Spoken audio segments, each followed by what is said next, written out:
जय हिंद। सबको मेरा प्रणाम है, नमस्कार है। साथियों, कल तबीयत थोड़ा ठीक नहीं था इसलिए वीडियो नहीं आया। चलिए कुछ और हम लोग प्रश्नों का सॉल्यूशन देखते हैं। मल्टीपल चॉइस क्वेश्चन है जो कि आपका किसी भी एग्ज़ाम, चाहे आप एसएससी के एग्ज़ाम दे रहे हो, रेलवे के एग्ज़ाम दे रहे हो, other competitive exam, state government, चाहे कोई भी एग्ज़ाम दे रहे हो, सबके लिए सहायक सिद्ध होगा।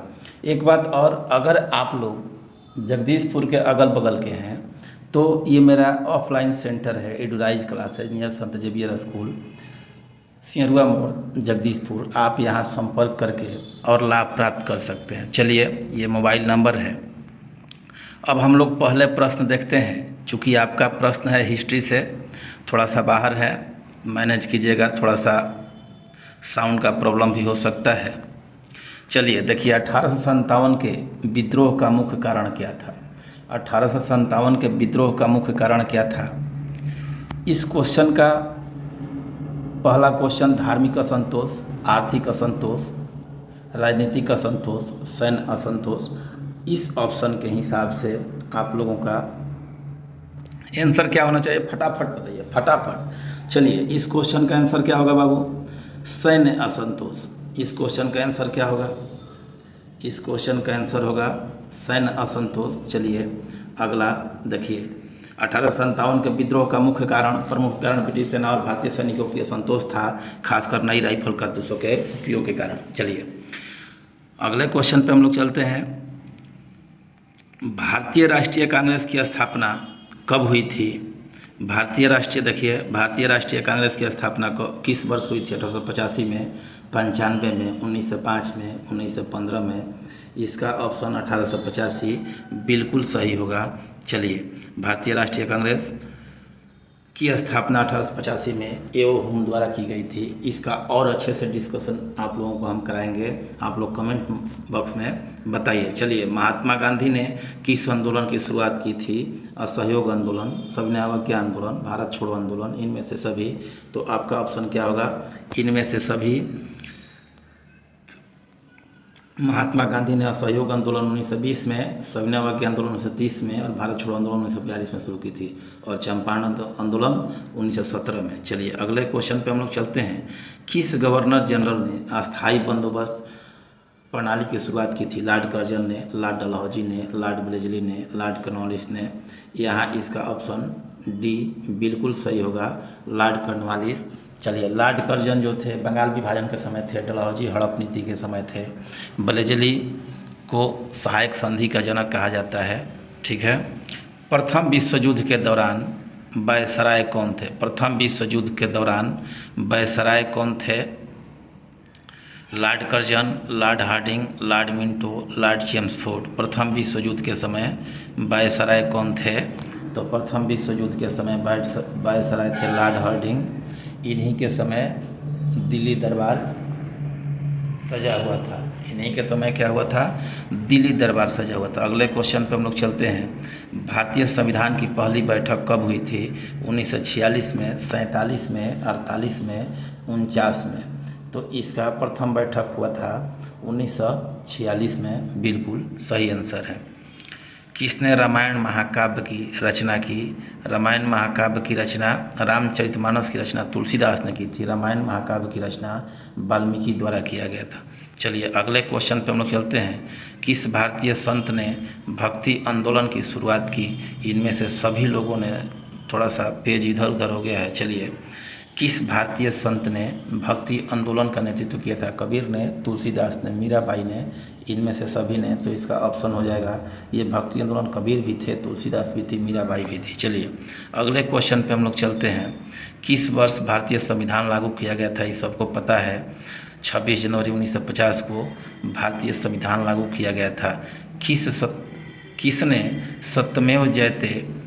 किसने सत्यमेव जयते को राष्ट्रीय आदर्श वाक्य के रूप में अपनाया था? महात्मा गांधी ने, जवाहरलाल नेहरू ने, सरदार पटेल ने, डॉक्टर राजेंद्र प्रसाद ने। अगर इस क्वेश्चन का आंसर आप लोग जानते हैं तो फटाफट बताइए।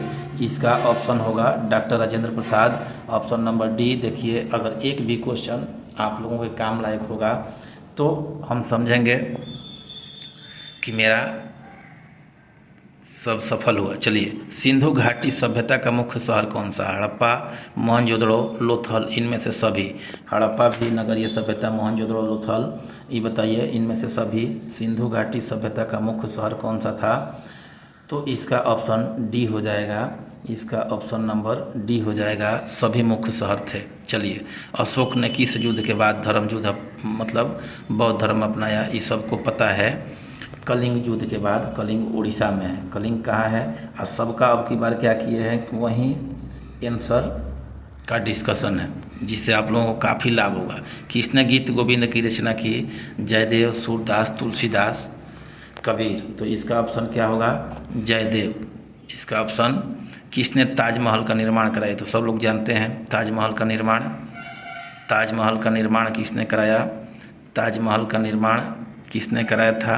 तो ताजमहल का निर्माण कराया था शाहजहां ने। ताजमहल का निर्माण किसने कराया था?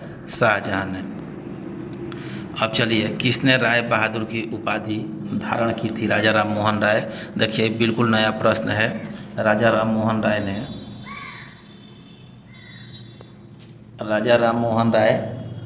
ने राय बहादुर की उपाधि धारण की थी। चलिए, अगले क्वेश्चन पर हम चलते हैं। किसने स्वराज मेरा जन्म सिद्ध अधिकार का नारा दिया था? ये आंसर आप लोगों को दिख जा रहा है ना? अच्छा, ठीक है, अगले बार से आंसर उसके साथ नहीं रहेगा, बाल गंगाधर तिलक। ठीक है। किसने पंचशील सिद्धांतों की स्थापना की? किसने? जो चीन के साथ हुआ था पंचशील सिद्धांत, जवाहरलाल नेहरू। ठीक है। अगले क्वेश्चन पे हम लोग चलते हैं। सत्यशोधक समाज, ज्योतिबा फुले। ठीक है। चलिए, अगले क्वेश्चन पे, किस भारतीय राजा ने गुप्त काल की शुरुआत की थी? गुप्त काल, जो गुप्त काल के संस्थापक थे, चंद्रगुप्त प्रथम। ठीक है। किसने भारत छोड़ो आंदोलन का नेतृत्व किया था? नेतृत्व करता तो इसमें कोई नहीं था। ऐसे अगर देखा जाए तो जो जहाँ था वहीं था, लेकिन इस ऑप्शन के अनुसार महात्मा गांधी। ठीक है। चूँकि भारत छोड़ो आंदोलन का नेतृत्व किसी ने नहीं किया था, जो जहाँ था वहीं से उसका नेतृत्व कर रहा था, लेकिन इस ऑप्शन के अनुसार महात्मा गांधी होंगे। चलिए, अगले क्वेश्चन पर हम लोग चलते हैं। महात्मा अशोक स्तंभ किसने बनवाया था? अशोक स्तंभ किसने बनवाया था भाई? अशोक ने बनवाया था। ठीक है। किसने मिशनरी ऑफ चैरिटी की स्थापना की थी? तो मिशनरी ऑफ चैरिटी की स्थापना आप बताइए। Mother Teresa, Mahatma Gandhi, Indira Gandhi, Annie Besant. तो इसका ऑप्शन होगा मदर टेरेसा। ठीक है। राजतरंगिणी के लेखक कौन है? ये सब लोगों को पता है। राजतरंगिणी के लेखक कलहड़ साहब हैं। ठीक है। चलिए, अगले क्वेश्चन पे, किस मुगल सम्राट ने दीन इलाही धर्म चलाया था? आप लोगों को पता है कि अकबर ने दीन इलाही धर्म चलाया था। ठीक है। किसने अल बरूनी को भारत भेजा? अब ये आप लोगों को पता है कि मोहम्मद गजनी ने अल बरूनी को भारत भेजा। चलिए, ठीक है। अब ये मेरा मोबाइल नंबर है, अगर आप लोग चाहते हैं कि किसी भी तरीके से आप लोगों को लाभ पहुंच रहा है तो कृपया आप लोग चैनल को सब्सक्राइब कर लीजिए। एक बार और देख लेते हैं, एक बार आप लोगों को दिखा देते हैं कि अगर आप ऑफलाइन सेंटर में हैं, अगर जगदीशपुर के अगल बगल के हैं